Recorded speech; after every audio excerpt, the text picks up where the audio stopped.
Megyn Kelly and Glenn Greenwald had a debate about the U.S.'s role in the Middle East and how our support for Israel affects the region. Let's watch some of that. All right, but let me ask you about that one. I get that, and I cede that point, but I also feel like, Glenn, they hate us. They hate, like the Iranian, not the Iranian people, but like the leaders over in Iran. They're going to hate us less if we don't back Israel. I don't buy it. Hell no. They hate us because of our principles, because of our Constitution, because of the way we live, because women walk around in tank tops. We could go down the list, but it's not going to go away if we stop supporting Israel. Megyn, this was the debate about 9/11. Like, why did they hate us? Why did they attack us? And the neocon narrative was, oh, they hate us for our freedoms. And bin Laden repeatedly said, there was that letter that recirculated that was banned from TikTok. We are angry at America because they are constantly insinuating themselves into our region. They imposed a sanctions regime on Iraq that killed hundreds of thousands of Iraqi children. They put troops on Saudi soil. The reason Iran hates us, and I'm not justifying it at all, but I think it's very important to have an open eyes about your own country, is that in 1954, we overthrew their democratically elected government, the CIA did, and we imposed on them for the next 25 years. So I thought that was a pretty good exchange of views on the subject, and I applaud them for having a civil and rational conversation about it. It's an important subject. What do you think? I think Glenn is uniquely consistent in this realm and able to move in spaces and be allowed to come into spaces where he can say true, apolitical, but anti-war, frankly, things in environments where all too frequently the kind of veneer of being oppositional to the establishment and being anti-war is assumed by old jingoistic tropes like they hate us for our freedoms. It was pretty remarkable to hear Megyn Kelly, who's an intelligent woman who has made substantive arguments in the past, a lawyer and the like, really fall back on the idea that all of the animosity toward the United States can be explained by the fact that other countries are basically envious of us or hateful of the fact that we have equality for various groups that they don't believe in.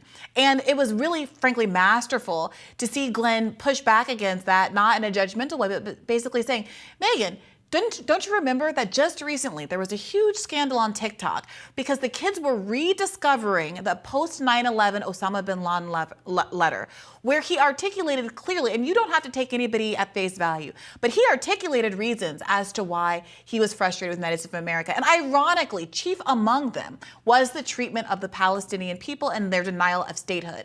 And so all of these years later, to be embroiled in these same kind of regional conflicts, and to have major American commentators still defaulting to, we don't have to think about this. All we know is we got to defend ourselves and fight back. The only way this is going to stop is for us to destroy them because they hate them for our freedoms. No, they hate them because of the things that we do. And if we want to stop the conflict, we have to stop doing or supporting those kinds of actions. I would say they're motivated. We could take the hating us language out of it, which Glenn really attempted to do there. They might still dislike or for religious reasons think our values or our Western decadence are bad and are going to condemn us to eternal hellfire. But it's not about their hate. Their motivation to attack American military bases and service personnel is because they're stationed in that area of the region, accomplishing very little to the good. I mean, we now know, as some on the right who were dissident voices on the time, like Representative Ron Paul, running explicitly on this issue of saying what is emerging, what is coming from our wars on terror, our wars in Afghanistan and Iraq. Are we actually making ourselves safer? Does anyone believe we've made these places healthier, more functioning, more stable countries where there's going to be less violence against the U.S. and Israel, frankly? And the answer obviously is no, to the extent that most Republicans and conservatives now concede that is in fact the case, that these were mistakes. And so I think, reframing it a little bit, and I appreciate Glenn saying it's not about agreeing with their reasons or saying, well, that makes Osama bin Laden justified. Obviously not, because attacks on civilians creating mass death are totally morally abhorrent and evil. So you don't have to say he's right, but we should try to understand what motivates terrorists to behave the way that they behave. I don't even know, and frankly, with some of the regimes, because then Megyn says the people versus the regime, some of these, frankly, regimes in the Middle East seem to not want conflict with Israel or the U.S. and feel like they're being dragged into it by the Yes. actions taking place. Maybe the people have a lot of sympathy for the Palestinian people and want conflict over this. Iran just sent a bunch of rockets, like basically rigged to fall out of the sky and not hit anything. Not literally, but you know what I mean. They don't want a broader conflict. Saudi Arabia thinks this is a whole headache. So are these outlaw regimes that we can never get along with or never do business with us, or is it like the U.S. and Israel? They're actually they don't want massive confrontation and global conflict if we can work these things out. Yeah, the one thing that is extremely clear in the current situation is that Israel is the party that wants escalation, and they are alone in desiring that. The United States, the Biden administration has been clear that this was a tit for tat, and Israel was the first tit, Iran was the tat, and you don't get another bite at the apple, Israel. You were the one that struck their embassy first, or their consulate first. Iran, I think you're right. There has been an analysis by some people who say the fact that they used old equipment, they did not expose the full extent of their capacities to launch a strike, but they did provoke Israel to demonstrate their full capacity in resisting a strike. A substantial number of the bombs that were deterred were actually deterred not by the Iron Dome that we pay hand over fist for, but by America shooting the bombs out of the sky to the cost of $1 billion, I might add, that it exposes their kind of defensive limits, that they targeted. Unlike Israel and its siege on Gaza, they targeted military operations in in Israel, as opposed to civilian outposts in Israel, to the extent that something got through, that it was military targets and not domestic targets. Now, ironically, some people in Israel responded to that.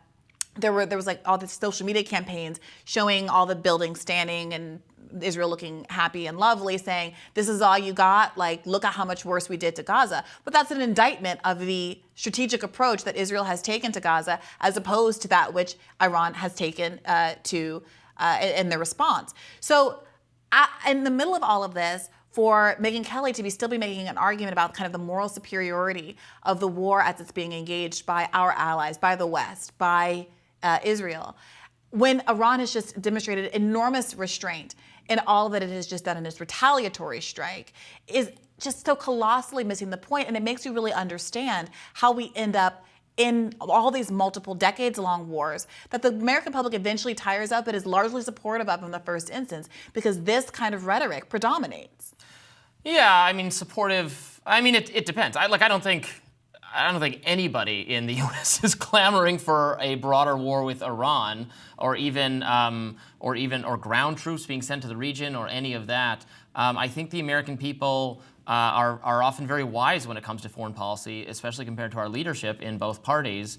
And I'm glad, as we talked about earlier in the show, that there seems to be a little bit of a line being drawn with Israel on this front, on the Iran expansion, with the Team Biden very clearly saying, don't do that. And Netanyahu has not, there seems to be a desire for retaliation specifically on Netanyahu's part, and I frankly just don't know how much more widely that is shared in Israel. I know there is tremendous support among the Israeli people for what is happening in Gaza. I don't know if the same would be said for further retaliation with Iran. I would hope not, because it is, again, totally unnecessary. Take the win and back off that one. Yeah, I do wish, and I think Glenn's point about America's interventionism in Iran was very well taken. I do wish some of the focus on defunding the deep state were more focused on the pernicious role the CIA has played in global destabilization over the years. Again, another reason why I so value Glenn's